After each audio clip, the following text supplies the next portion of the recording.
In this lesson, we're going to talk a lot about the different lines in a circle, and we're going to start out with talking about a tangent. So a tangent is a line in the same plane as a circle that intersects the circle in exactly one place. And that place has a special name. We call that the point of tangency. So point of tangency. So if we look over here at this circle, this is my tangent line right here. And then that place where it intersects, that's my point of tangency. So we have a couple different theorems about tangents that we're going to talk about today, but a lot of them stem from this one. And that's if a line is tangent, then it is perpendicular to the radius drawn at the point of tangency. So if I know that this is a tangent, I know that it will be perpendicular to the radius at that point.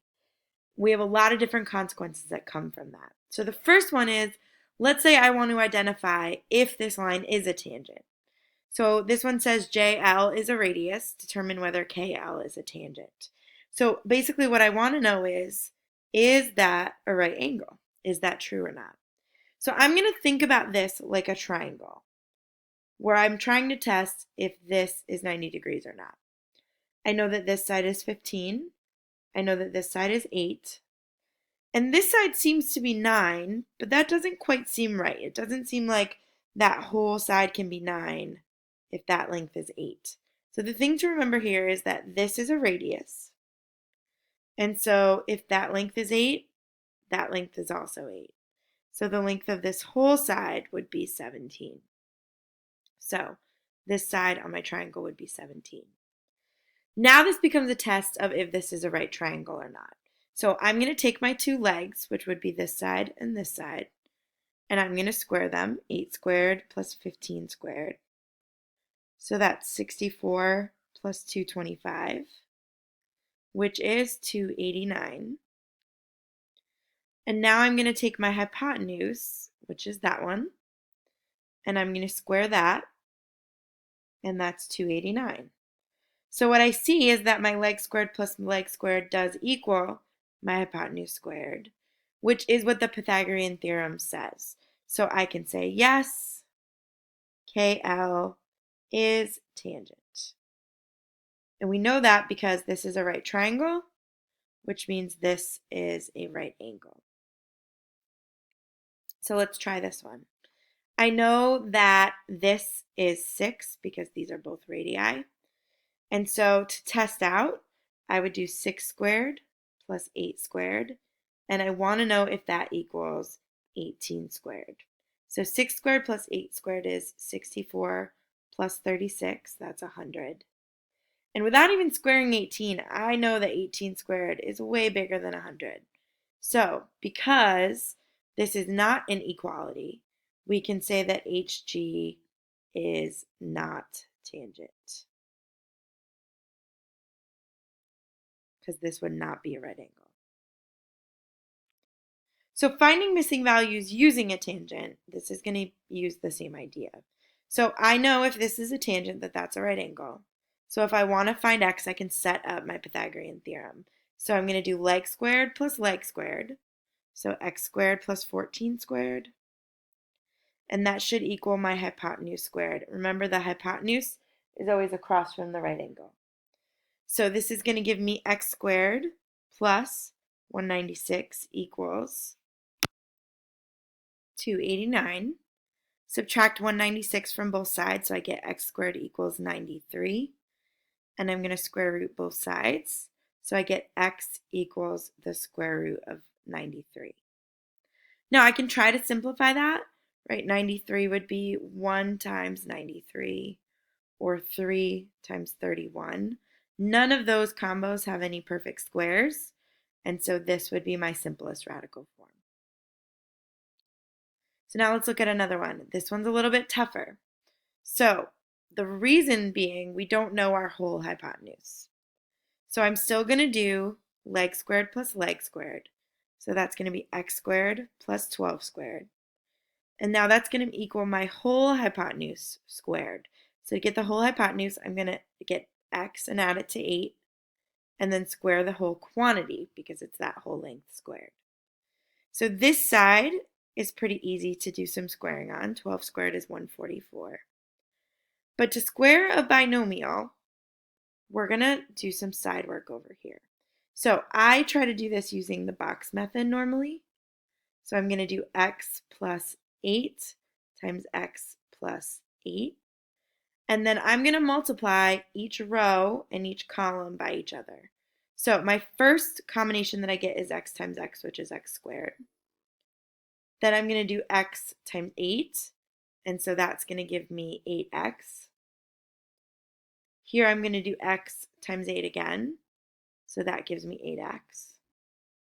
And here I'm going to do 8 times 8, and that equals 64.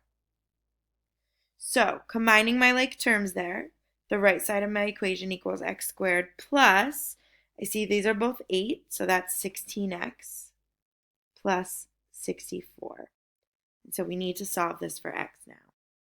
So I see there's an x squared on both sides, so I'm going to subtract x squared from both sides. And something magical happens. They wind up canceling out of both sides. So I get 144 equals 16x plus 64. Subtract the 64 from both sides. So I get 80 equals 16x. And divide both sides by 16. So x equals 5. So the radius of my circle is 5. So let's do one more example over here. So I know this radius is x. That means this radius must also be x. And so I'm going to do leg squared plus leg squared. So x squared plus 4 squared equals the whole hypotenuse squared, x plus 2 squared. So that gives me x squared plus 16 equals, I'm going to do this over on the side, x plus 2 times x plus 2. That gives me x squared, 2x, 2x, and 4. And I'm going to combine my like terms here. So this is going to equal x squared plus 4x plus 4. Now we see that there's an x squared on both sides, so when I subtract that out, that winds up canceling. So I get 16 equals 4x plus 4. Subtract 4 from both sides, so I get 12 equals 4x. And so the radius of my circle here is 3. So we're going to continue on with some theorems. This just goes the other way. It says if they're perpendicular, then it's a tangent. And this is another example. So if you wanted to pause this and try it on your own to find the radius, this is just like the ones we just did. So now this is one of my favorite theorems. This says if two segments are tangent to a circle from the same exterior point, they are congruent. So looking at this picture, here's my exterior point. Those two segments are tangent from the same point, so they must be congruent. Think about this almost like forming an isosceles triangle here, right? So if I look at this example, I know that these are both tangent from point G. So that means this segment must be congruent to that segment. So x plus 12 must be congruent to 2x. And so subtract x from both sides, x equals 12. Here they want me to find GH. So GH is 2x. GH would be 2 times 12. And so GH is 24. So here's an interesting application of this, and these words should be switched. This should be a circle that's inscribed in a polygon. So we know that if we have tangents from the same point, they will be congruent. So let's think about point S here. This segment is tangent and equals 10. So this segment is tangent and must equal 10. Now over here I've got point Q. I'm going to switch colors. This segment is tangent and equals 2. So this segment is tangent and that must also equal 2. But I already know that this side is 8. So if this piece of it is 2, that means this piece has to be 6. And if that tangent is 6, this tangent must also equal 6. So my perimeter here would be adding all of those lengths up, and I would get 36 centimeters. So let's try one more of those over here. So I know that this length is 7, so this length here must also be 7. I know that this length has to be 3 because that one right there is 7. So this length must also be 3. And then I know this length is 8, so this one must also be 8 because they're coming from the same point. So if I add all of those up again, my perimeter would be 36 feet.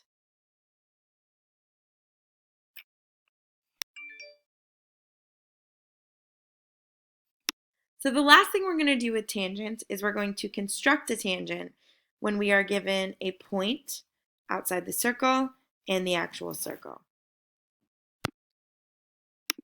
So we're starting out with a circle and a point outside of it. So first thing I'm going to do is connect those. Then I'm going to bisect that segment using the perpendicular bisector construction we've used a lot this year. Make sure you're opening your compass more than halfway and make sure you're actually connecting those points. Now I'm going to put my compass point at that midpoint and open it up to the center of the circle. And I'm going to draw an arc that intersects each side of my circle. That's the point we're going to connect to get the tangents. So I'm going to connect P to point J, that's one tangent, and K to point J, that's another tangent.